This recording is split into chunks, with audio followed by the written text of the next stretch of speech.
अंबई।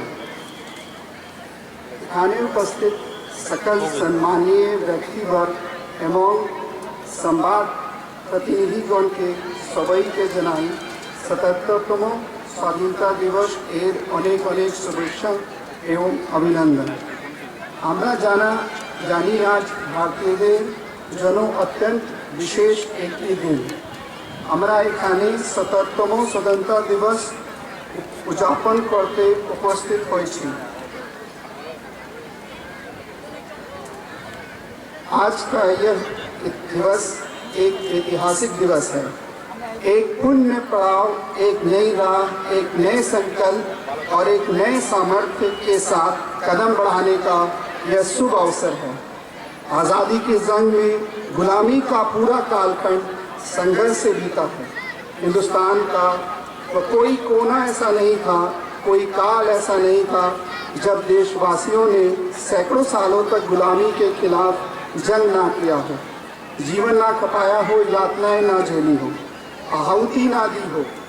आज हम सब देशवासियों के लिए ऐसे हर महापुरुष को, हर त्यागी को, हर बलिदानी को नमन करने का अवसर है, उनका ऋण स्वीकार करने का अवसर है और उनको स्मरण करने हुए उनके सपनों को जल्द पूरा करने का संकल्प लेने का भी एक अवसर है। हम सभी देशवासी कृतज्ञ हैं पूज्य बापू के, नेताजी सुभाष चंद्र बोस के, बाबा साहब अम्बेडकर के, जिन्होंने कर्तव्य पथ पर जीवन को खपा दिया। कर्तव्य पथ ही उनका जीवन पथ रहा।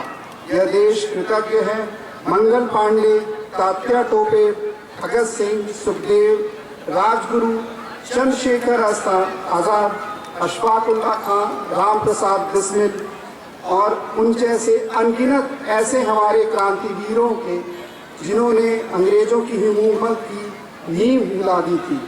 यह राष्ट्र कृतज्ञ है उन वीरांगनाओं के लिए, रानी लक्ष्मीबाई हो, झलकारी बाई, दुर्गा भाभी, रानी गायदिलियो, रानी चेन्नम्मा, बेगम हजरत महल, वेलू नाचियार, भारत की नारी शक्ति की हम बहुत ही अभिवादना करते हैं।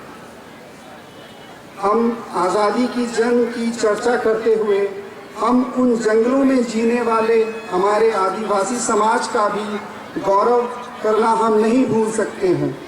भगवान बिरसा मुंडा, सिद्धू कानू, अलूरी सीताराम राजू, गोविंद गुरु अनगिनत नाम हैं जिन्होंने आज़ादी के आंदोलन की आवाज़ बनकर दूर दूर के जंगलों में भी मेरे भाई बंधुओं आदिवासी, मेरी माताओं, मेरे युवकों, मैं मातृभूमि के लिए जीने मरने के लिए प्रेरणा जगाई।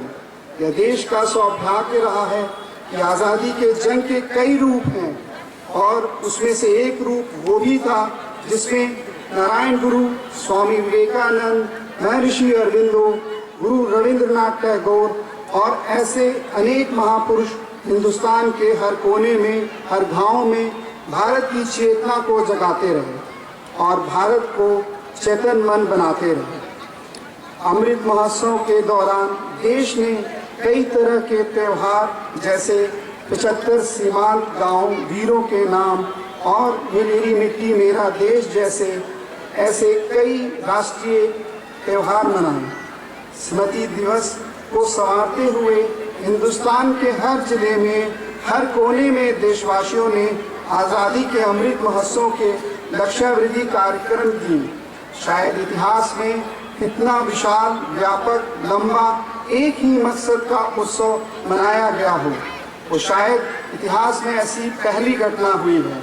और हिंदुस्तान के हर कोने में उन सभी महापुरुषों को याद करने का प्रयास किया गया जिनको किसी न किसी कारणवश इतिहास में जगह नहीं मिली या उनको भुला दिया गया था। आज देश ने खोज खोज कर कोनों में ऐसे वीरों, महापुरुषों, त्यागियों को, बलिदानियों को, सत्य वीरों को याद किया और नमन किया। अमृत महोत्सव के दरमियान इन सभी महापुरुषों को नमन करने का अवसर रहा। कल 14 अगस्त को भारत ने विभाजन विभीषिका स्मृति दिवस भी बड़े भारी मन से और हृदय के गहरे भावों को याद करते हुए मनाया। उन कोटि कोटि जनों ने बहुत कुछ सहन किया, तिरंगे के शान के लिए सहन किया था। मातृभूमि की मिट्टी से मोहब्बत के कारण सहन किया था और धैर्य नहीं खोया था। भारत के प्रति प्रेम ने नई जिंदगी की शुरुआत करने का उनका संकल्प नमन करने योग्य है, प्रेरणा पाने योग्य है। आज हम सब आज़ादी का अमृत महोत्सव मना रहे हैं, तो पिछले 75 सालों में देश के लिए जीने मरने वाले, देश की सुरक्षा करने वाले, देश के संकल्पों को पूरा करने वाले, चाहे वो सेना के जवान हों, पुलिस के कर्मी हों या शासन में बैठे प्रशासनिक अधिकारी हों, जनप्रतिनिधि हों, स्थानीय स्वराजों की संस्थाओं के शासक प्रशासक रहे हों, राज्यों के शासक प्रशासक रहे हों, 75 साल में इन सबके योगदान को भी आज स्मरण करने का अवसर है। और देश के कोटि कोटि नागरिकों को भी, जिन्होंने 75 साल में अनेक प्रकार की कठिनाइयों के बीच भी देश को आगे बढ़ाने के लिए अपने से जो हो सका वो करने का प्रयास किया है। मेरे प्यारे जिलावासियों, हिमालयों की कंदराओं हों, हर कोने में महात्मा गांधी का जो सपना था कि आखिरी इंसान की चिंता करने का, महात्मा गांधी की जो आकांक्षा थी कि अंतिम छोर पर बैठे हुए व्यक्ति को समर्थ बनाने की, मैं अपने प्रशासनिक अधिकारियों से निवेदन करता हूं कि वो सरकारी कार्यों, लाभों को उस अंतिम छोर पर बैठे हुए व्यक्ति तक पहुंचाएं और उसको सशक्त करें। आज देश का बड़ा सौभाग्य देख रहा हूं कि भारत का जनमन आकांक्षित है, एक एस्पिरेशनल सोसाइटी है, और ऐसी एस्पिरेशनल सोसाइटी किसी भी देश की बहुत बड़ी अमानत है। और हमें गर्व है कि आज हिंदुस्तान के हर कोने में, हर समाज के हर वर्गों में, हर तबके में आकांक्षाएं उफान पर हैं। देश का हर नागरिक चीज़ें बदलना चाहता है, बदलते देखना चाहता है, लेकिन इंतज़ार करने को तैयार नहीं है। अपनी आंखों के सामने ही देखना चाहता है, कर्तव्य से जुड़कर रहना चाहता है, वो गति चाहता है, प्रगति चाहता है। 75 साल में संजोए हुए सारे सपने अपनी ही आंखों के सामने पूरा करने के लिए वो ललायत है, उत्साहित है, उतावला भी है। कुछ लोगों को इसके कारण संकट हो सकता है, क्योंकि जब ऐसी एस्पिरेशनल सोसाइटी होती है तब सरकार और उनके घटकों को भी तलवार की धार पर चलना पड़ता है। सरकारों को भी समय के साथ दौड़ना पड़ता है, और मुझे विश्वास है कि मेरे सभी प्रशासनिक अधिकारी किसी भी प्रकार की व्यवस्था में उस एस्पिरेशनल सोसाइटी की प्रॉब्लम को एड्रेस करने का कोशिश करेंगे। उनकी आकांक्षाओं के लिए हम ज़्यादा इंतज़ार नहीं कर सकते। हमारी इस एस्पिरेशनल सोसाइटी ने लंबे अरसे तक इंतज़ार किया है, लेकिन वो अब अपनी आने वाली पीढ़ी को इंतज़ार में जीने के लिए मजबूर करने को तैयार नहीं है। इसलिए आज वो समय है, वो प्रभात है जो हमें उस एस्पिरेशनल सोसाइटी की आकांक्षाओं को पूरा करने के लिए बहुत बड़ा सुनहरा अवसर दिखाता है। आप सभी राज्यवासी देख सकते हैं कि आने वाले कुछ वर्षों में कई परिवर्तन हम उम्मीद कर सकते हैं। आप देखेंगे कि राज्य में नेशनल हाईवे हो, रेलवे का विस्तार हो, इंटरनेट कनेक्टिविटी हो, हॉस्पिटलों और स्कूलों में भी आजकल बहुत बेहतर काम हो रहे हैं, परंतु अभी भी बहुत लंबा सफ़र बाकी है, जिसमें सरकार को आम नागरिक की भागीदारी की ज़रूरत है।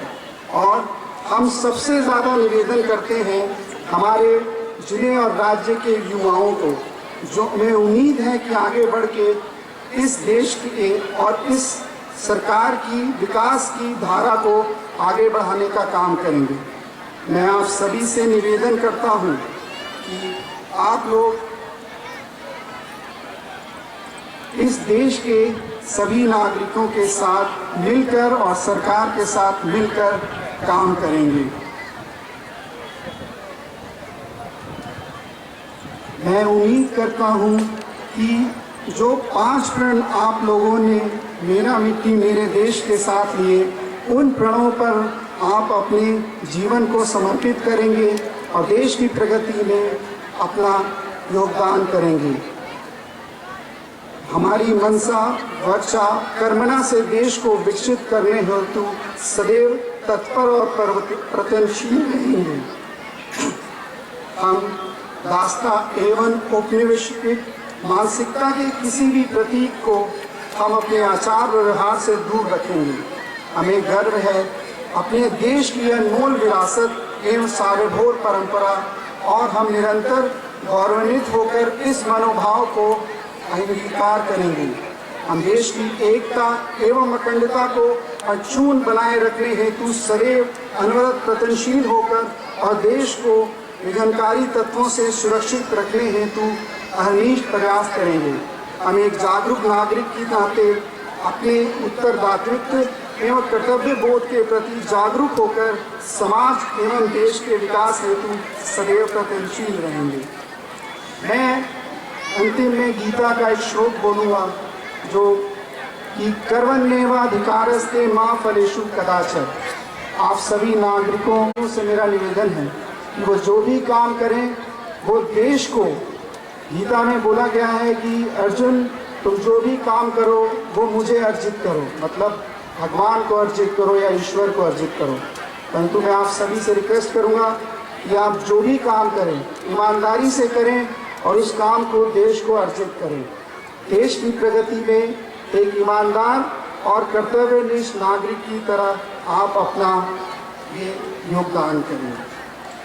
मैं इसी के साथ मैं आपसे रिक्वेस्ट करूंगा, जय हिंद, जय भारत, कुल उम्र।